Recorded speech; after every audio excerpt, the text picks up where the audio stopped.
imagine generating like 200 billion views and $15,000 a month on YouTube.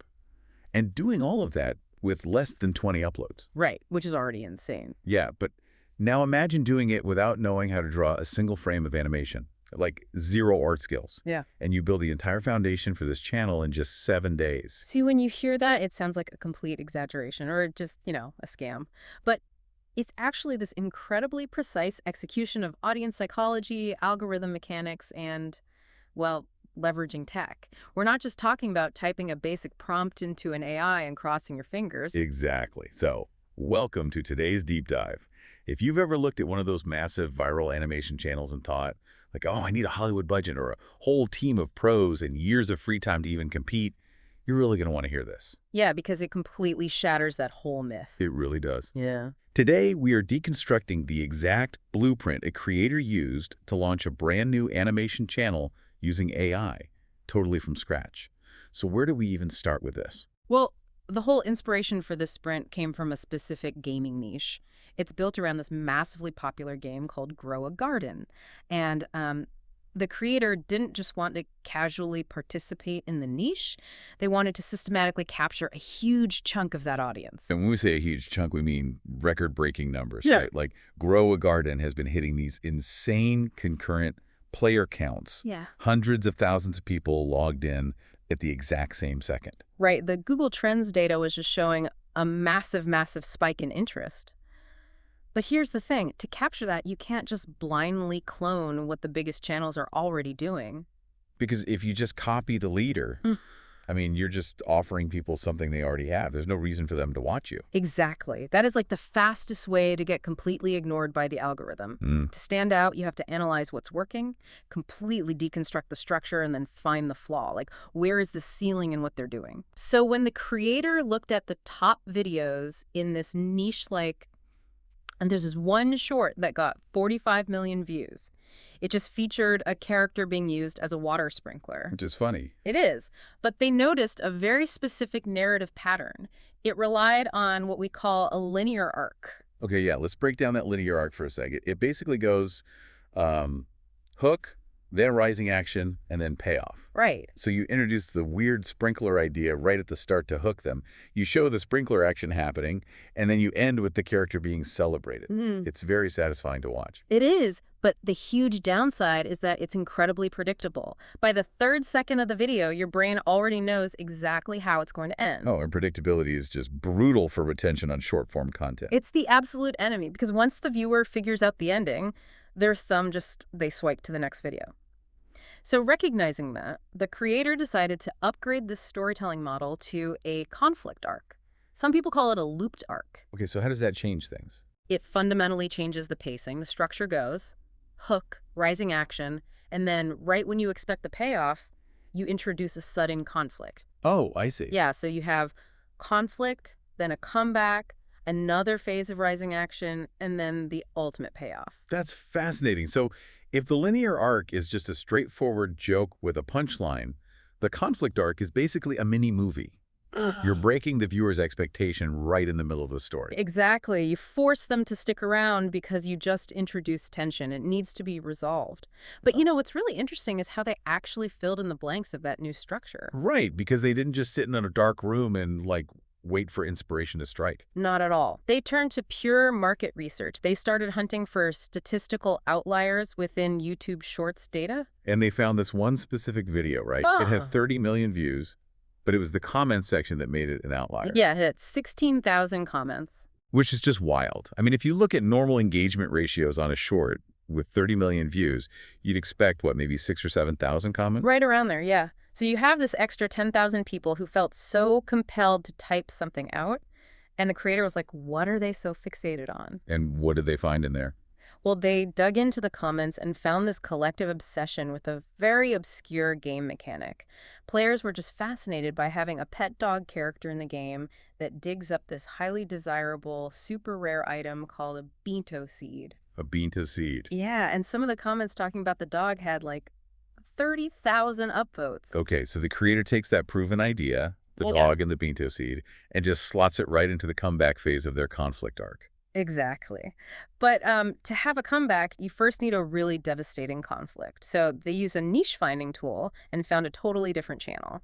This one was pulling in 1 million views of video just by showcasing hackers, like players who abuse admin powers to ruin the game for everyone else. Oh, that's brilliant. So you synthesize those elements, and the narrative practically writes itself. It really does. The story becomes a regular player tries to sell a basic item to a vendor, but they get harshly rejected. That's your initial conflict. Right. Then, the player's pet dog suddenly digs up the ultra-rare Beanto seed. There's your comeback. Nice. But then, a malicious hacker swoops in and steals it. That escalates the conflict.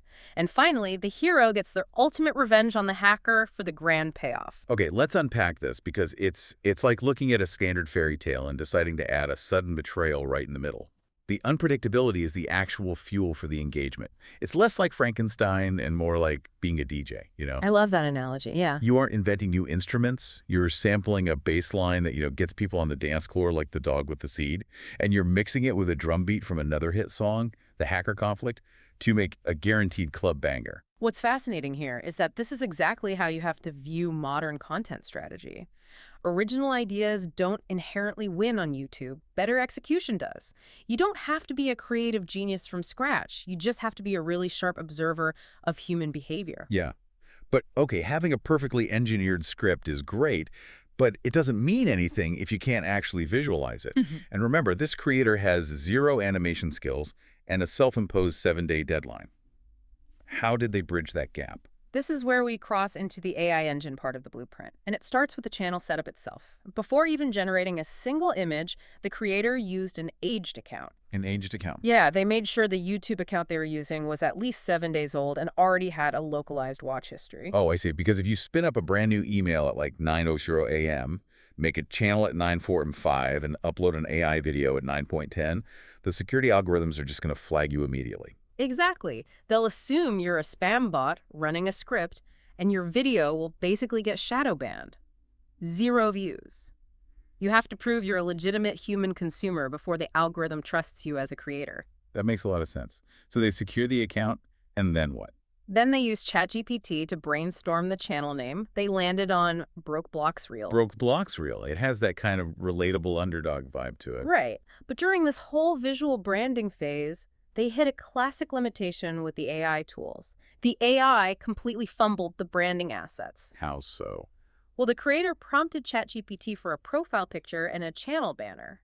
The profile picture came out with this happy, smiling character, but the banner art generated the exact same character with a sad face. Oh, no. Yeah, and the creator is this massive perfectionist. They wanted to spend hours tweaking prompts to fix the inconsistency. Wait, did they actually spend hours on it? No, they caught themselves. They realized a really crucial lesson about platform dynamics. Perfectionism does not equal virality. Right. A mismatched smile on a tiny icon on a phone screen isn't going to stop anyone from swiping on a good video. The packaging doesn't matter if the product holds attention. Exactly. Which brings us to the actual product, the AI video workflow. And look, there's this pervasive cultural myth right now that AI is basically a magic wand. Like you just type, make a viral animation and go grab a coffee while it works. Here's where it gets really interesting, because the reality is so much more laborious.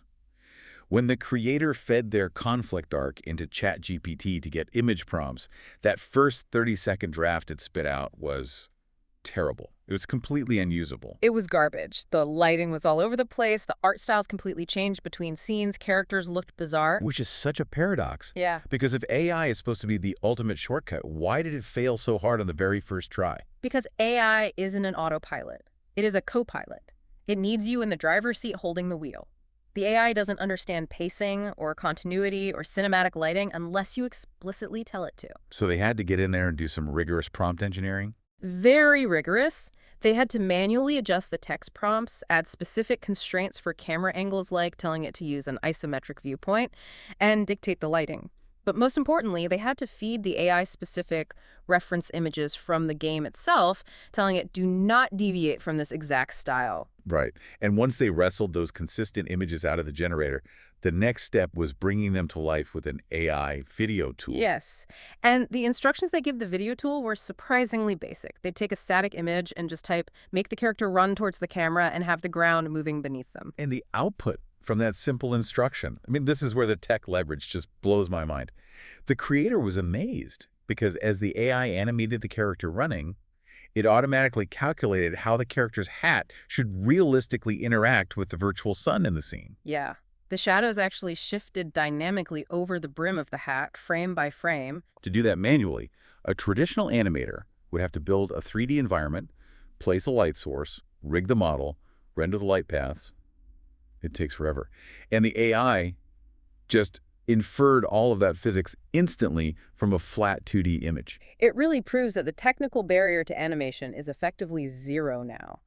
The only thing holding creators back is their ideation and their ability to direct the AI. So they take these generated clips, throw them into an editor, chop them up fast, like 1 to 3 seconds, max add sound design, footsteps, music, and they finish the whole video in just over an hour. Which is unprecedented. But having the video file is only half the battle. Now you have to launch it and play the algorithm's game. Right. Hitting publish is just the start. Right. So the first video, Broke Farm Reverse Hacker, goes live. Day 1, it gets 27,000 views, which sounds great for day 1. It does sound great, but the creator looked at the analytics and saw a glaring issue with the swipe rate. Right, the swipe rate.